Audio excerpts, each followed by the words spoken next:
Hello guys, আসসালামু আলাইকুম। আমি আপনাদেরকে স্বাগত জানাচ্ছি হাবিব আল হাশেম। আমার হিবার টেকনোলজি থেকে আপনাদের স্বাগত জানাচ্ছি। দর্শক, নিশ্চয়ই আপনারা ভালো আছেন। অপেক্ষায় ছিলেন নতুন আরেকটি গ্যাজেটের রিভিউ নিয়ে। দর্শক, আমি আপনাদেরকে আজকে শেয়ার করব আমরা অফিসে কিংবা যে কোনো জায়গায় আমাদের পিসিতে কিংবা কম্পিউটারে ব্রডব্যান্ড লাইন কানেকশন থাকে, অথচ আমাদের মোবাইলে সেই কানেকশন আমরা ব্যবহার করতে পারি না। মোবাইলে আমরা ওয়াইফাই ব্যবহার করতে পারি না। তো আপনাদের অফিসে কিংবা বাসা বাড়িতে যদি আপনার কম্পিউটার কিংবা পিসিতে কানেকশন থাকে, তাহলে আপনারা মোবাইল এবং ল্যাপটপে কানেকশন পান না। তাছাড়া আপনার এই পিসি থেকে আরো 8টি ডিভাইস চলবে। চলুন কিভাবে আমরা সেই কানেকশনটা করব এবং কার মাধ্যমে করব সেটা আপনাদের কাছে শেয়ার করি। দর্শক, প্রথমে বলে রাখি, যদি আমার ভিডিওটা ভালো লাগে তো অবশ্যই লাইক কমেন্ট শেয়ার করতে ভুলবেন না, এবং যদি আমার চ্যানেলে নতুন হয়ে থাকে তো অবশ্যই সাবস্ক্রাইব করবেন, বেলটি বাজিয়ে দিবেন। দর্শক, আপনাকে প্রথমে বলে রাখি, আজকে যে আমার হাতে যে নতুন একটি গ্যাজেট দেখতে পাচ্ছেন, এই গ্যাজেটটির নাম হচ্ছে ওয়্যারলেস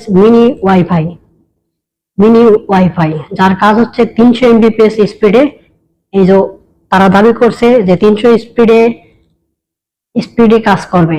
তো দর্শক, আমার এই যে দেখতে পাচ্ছেন আমার হাতে ছোট একটা অ্যাডাপ্টার, এই অ্যাডাপ্টারের মাধ্যমে এই কাজ। এটা আমি দারাজ থেকে কিনেছিলাম, অলমোস্ট 220 টাকার মতো লাগে এটা, ডেলিভারি চার্জ সহ। তো খুবই ভালো একটা জিনিস। আমি অলমোস্ট অফিসে 7 দিন ইউজ করতেছি। অফিসে আমার পিসিতে কানেকশন করে আমার মোবাইল সহ অফিসের কলিগরা সবাই আর কি এটা দিয়ে ওয়াইফাই হিসাবে কাজ করতেছে। সবার মোবাইল এখন ওয়াইফাই কাজ করতেছে।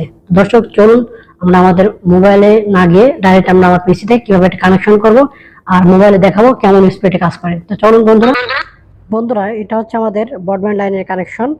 প্রথমে আমরা ইউএসবি টাইপ এটা অ্যাডাপ্টারটা লাগিয়ে নেব। লাইন পেয়েছে, দেখেন। এখন আমরা ইন্টারনেট অ্যাক্সেসে যাব। এখানে ক্লিক করি। সিম্পলি ক্লিক করার পরে দেখতে পাচ্ছেন এই যে মোবাইল হটস্পট লেখা। এই মোবাইল হটস্পটে আমরা একটা ক্লিক করব। রাইট বাটনে ক্লিক করে এই যে গো টু সেটিং অপশনে ক্লিক করব। পরে এই যে পাওয়ার আছে, পাওয়ারটা মোবাইল হটস্পট অন করে নেব। তারপরে কি করব, আমাদের কাজ হচ্ছে এডিটে গিয়ে একটা নাম লিখে নেব। আপনার রাউটারের নাম লিখে নেবেন, নিচে পাসওয়ার্ড দেবেন। আমার নাম লেখা ছিল বিডি জনমত, আগেই লিখে রাখছিলাম। এই যে পাসওয়ার্ড দিয়েছি, পরে সেভ বাটন ক্লিক করে নেব। তারপরে দেখতে পাচ্ছেন বন্ধুরা, এই যে 8টা বিডি জনমত ওয়াইফাই, আমার একটা রাউটার, 8টা ডিভাইস অ্যাক্টিভ করা যাবে। চলে আসলাম আমাদের মোবাইলের হোম স্ক্রিনে। আমরা প্রথমে ওয়াইফাইটা অন করে নিলাম। এ দেখেন আমাদের বিডি জনমত এটা কানেক্টেড হয়ে গেছে অলরেডি। দর্শক, এখন আমরা ইন্টারনেট স্পিড চেক করার জন্য আমরা ইন্টারনেট স্পিড মিটারে চেক দেব। তো তাদের একটা ব্রাউজার ওপেন করি। তো দর্শক, দেখতে পাচ্ছেন fast.com, এখানে আমরা ইন্টারনেট স্পিড চেক দেব। দেখতে পাচ্ছেন আপনারা ইন্টারনেট স্পিড চেক হচ্ছে, কিছুক্ষণের মধ্যে রেজাল্ট চলে আসবে। দর্শক, আমার ইন্টারনেট স্পিড রেজাল্ট চলে এসেছে। Your internet speed is 7.8 Mbps per second. দর্শক, দেখলেন কত স্পিডে কাজ করে। তো আমরা এখন ডাউনলোড দিয়ে একটা ইউটিউব থেকে একটা ভিডিও ডাউনলোড দেবো, কত এমবিপিএস আসলে বাস্তবে সেটা দেখবো। চলুন বন্ধুরা, এই যে ভিডিও দেখতে পাচ্ছেন সময় টেলিভিশনের, এই নিউজটা আমি এখন ডাউনলোড দেবো ফুল কিন্তু এইচডি রেজুলেশনে। চলুন বন্ধুরা, আমরা এটা ডাউনলোড করি, দেখি আসলে বাস্তবে কত এমবিপিএস। এই যে দেখতে পাচ্ছেন 1080 এইচডিতে আমি এটা ডাউনলোড করব। তো কত স্পিডে ডাউনলোড হয় দেখেন, 2.34 এমবিপিএস পার সেকেন্ড স্পিড, 2.12 হয়ে গেল।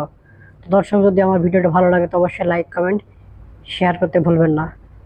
আর যদি নতুন হয়ে থাকেন তো অবশ্যই চ্যানেলটা সাবস্ক্রাইব করবেন। আপনাদের লাইক কমেন্ট শেয়ার এবং সাবস্ক্রাইব পরবর্তী ভিডিও বানানোর অনুপ্রেরণা দেয়। ভালো থাকবেন দর্শক, আল্লাহ হাফেজ।